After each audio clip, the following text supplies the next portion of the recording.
വേഗത്തിൽ ജയിലിൽ നിന്ന് പുറത്തിറങ്ങാനുള്ള ബോബി ചെമ്മണ്ണൂരിന്റെ നീക്കങ്ങൾക്ക് തിരിച്ചടി. എന്റെ കഷ്ടകാലം എന്നല്ലാതെ എന്ത് പറയാൻ. മറ്റെല്ലാവരെയും പോലെ തന്നെയാണ് ബോബി ചെമ്മണ്ണൂരിനുമെന്ന് ജാമ്യ ഹർജി നൽകിയാൽ 4-ാം ദിവസം മാത്രമേ വാദം കേൾക്കാൻ കഴിയൂവെന്നും ഹൈക്കോടതി. എന്താടാ വെള്ളം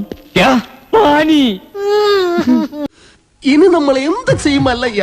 ജാമ്യ ഹർജിയിൽ ഇന്ന് തന്നെ വാദം കേൾക്കുക, വേഗത്തിൽ ജയിലിന് പുറത്തു വരിക, വേഗത്തിൽ ജയിലിന് പുറത്തു വരിക, ഇതിനുള്ള നീക്കങ്ങളാണ് ബോബി ചെമ്മണ്ണൂർ നടത്തിയത്. എന്നാൽ ഹൈക്കോടതി വഴങ്ങിയില്ല.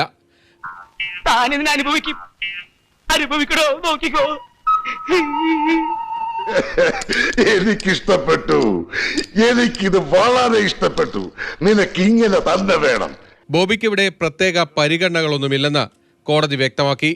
നീ വലിയ കൊമ്പത്തെ ആളാണെന്നൊക്കെ ഞാൻ അറിഞ്ഞു, പക്ഷെ എനിക്ക് നീ ഒരു പുല്ല. ഇതോടെ ബോബിക്ക് വേണ്ടി ഹാജരായ മുതിർന്ന അഭിഭാഷകൻ ബി രാമൻപിള്ള ജാമ്യം നിഷേധിച്ച മജിസ്ട്രേറ്റിനെതിരെ തിരിഞ്ഞു. ഇതെന്ത് ന്യായം, ഇതെന്ത് നീതി, തിങ്കളാഴ്ചയെങ്കിലും ഈ ഹർജി പരിഗണിക്കാൻ കഴിയുമോ എന്ന് പ്രതിഭാഗം ആവർത്തിച്ചാവശ്യപ്പെട്ടെങ്കിലും ഹൈക്കോടതി അതും അംഗീകരിച്ചില്ല. നിന്നെ നന്നാക്കാൻ പറ്റുമെന്ന് ഞാനൊന്ന് നോക്കട്ടെ. കുറെ കാലായില്ലട വന്നു. അതായത് ഒരു തരത്തിലുള്ള പ്രത്യേക പരിഗണനയും അനുവദിക്കാനാവില്ല എന്ന നിലപാടിലായിരുന്നു ഹൈക്കോടതി. വളരെ നന്നായി സാർ, ഇയാളിത് അർഹിക്കുന്നു. പൊതുമധ്യത്തിൽ ഉപയോഗിക്കുന്ന വാക്കുകളിൽ ശ്രദ്ധ കാട്ടണമെന്ന് ഹൈക്കോടതി ഓർമ്മപ്പെടുത്തി. ഈ മേല ഇമാതിരി പോക്കൃതം കാണിക്കണം.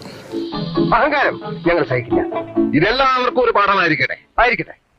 ചൊവ്വാഴ്ച വാദം കേട്ടാൽ അന്ന് തന്നെ കോടതി ഉത്തരവ് പറയണമെന്നില്ല. അതായത് ബോബി ചെമ്മണ്ണൂർ കുറച്ചു ദിവസം കൂടി കാക്കനാട് ജില്ലാ ജയിലിൽ തുടരുമെന്നർത്ഥം.